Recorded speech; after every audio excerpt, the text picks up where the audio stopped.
Hey everyone, Josh here with a look at another Star Wars toy. And today we have a toy from the Shadows of the Empire line. This is the Swoop bike with pilot. And on the packaging they actually call it the Swoop vehicle, but we're going to go ahead and refer to it as the Swoop bike today. And I don't know how many of you are familiar with Shadows of the Empire, but it was a book that evolved into a video game, and then they also made a toy line out of it. It was a very small toy line, and it was a book that came out in the 90s, and it was set between the events of Empire Strikes Back and Return of the Jedi. And it's a big long story about assassination attempts on Luke Skywalker and them trying to figure out who's doing it and how and all that stuff. But this is one of the characters that is in that story and was erased by Disney after they purchased Lucasfilm. And let's take a closer look at him here. The figure is removable from the bike, and we'll go ahead and pull him off. And you just lift his arms up here and they grab onto the steering columns there, and you just pull him straight back and he comes off the bike. And we'll check that out in a second. And here he is. And to be completely honest with you, I'm not totally sure what the character's name is. I'm just referring to him as the Swoop pilot. And if you look at him, I'll go ahead and turn him around so you can see all the sides. Oops. He has a lot of articulation because he has to fit on that bike, which is not real common for these figures. There you can see the back.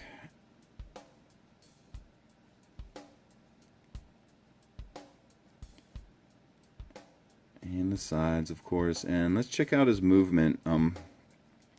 His head only moves up and down. It's on a big ball joint. I don't know if you can see it there. It's under his collar, but that's the only movement you have on the head. It doesn't turn left or right at all. Just up and down. And it's got a pretty good range. More than most of these figures. And he does have shoulder movement because he's got to grab the Swoop bike. And that is it with his arms. That's all they move. And you can see his hands are in a position where he can grip the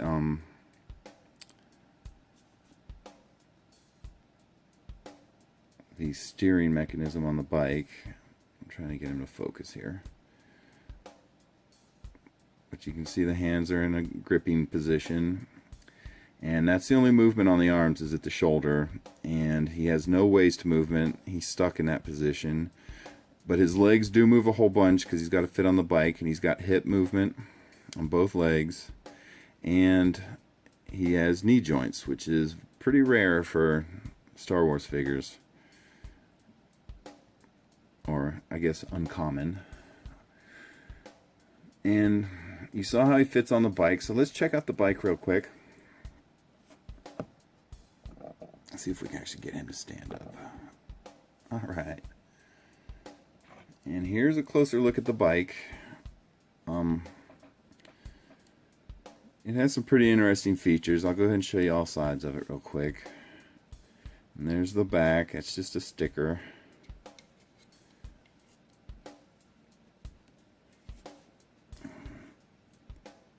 And it also has these nice little landing gears, which work pretty well. I'll show you those in a second as they do something. And you can see this is just a basic redesign of a speeder bike. There isn't anything fancy about it. But one of the things it does, which is kind of neat, is if you look at this wing with the cannon on it, it actually levers up.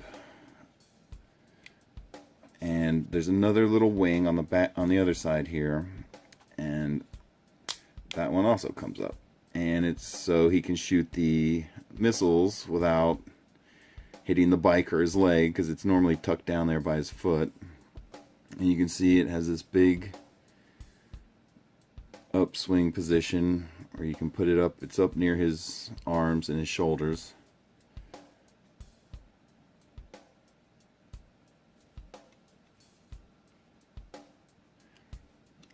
other thing it does, if you watch, once your figure's up in the air and he's moving, you're supposed to take these, they're not foot pegs, they're actually landing gears, and they swing backwards into an up position, and then you have free movement.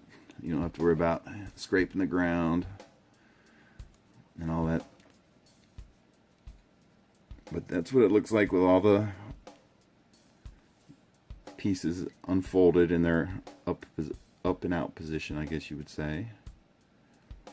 And all you do, there's no locking or anything, it's just a little click that keeps it into position. But all you do is you spin it back down, and then you have legs that the bike can sit on, which is kind of neat. And the last little thing this thing does, the Swoop bike, is this is actually a firing projectile, and they're calling it a high impact proton torpedo.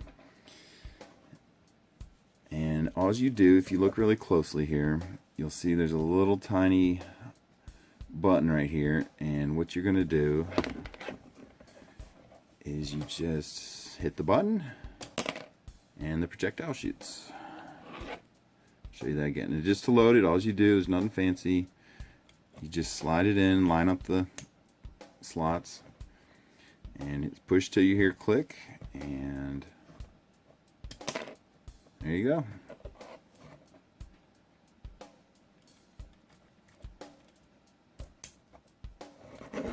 And then when you're ready to put the pilot back on, you just fold these back down. It's nothing fancy, you just push them till they stop, and then you insert your biker pilot. And I find it's easier to get him on there if you go ahead and put his arms all the way up in the up position. Now he fits on the bike, but he is a little stiff. You kind of got to put a little bit of push onto it. And there are if you look close, you'll see there's little foot pegs here, but his feet don't quite reach on either side. And I've got him down as far as he can go. Well, he's so close. I don't want to break the figure by forcing it, so what we'll do here, you got to kind of bend his waist into the right position so his arms line up with the handles on the steering. And let's get him to pay attention where he's going. And there he is, everyone. There is your Swoop bike and Swoop bike pilot from Shadows of the Empire, the book and video game and toy line. And just as a final note, if you have access to a Nintendo 64 and you can get a copy of the Shadows of the Empire game, I highly recommend it. It's probably one of the best games for Nintendo 64, and probably one of the better Star Wars games ever made, but I highly recommend it. But anyway, thanks for watching, everyone. Bye.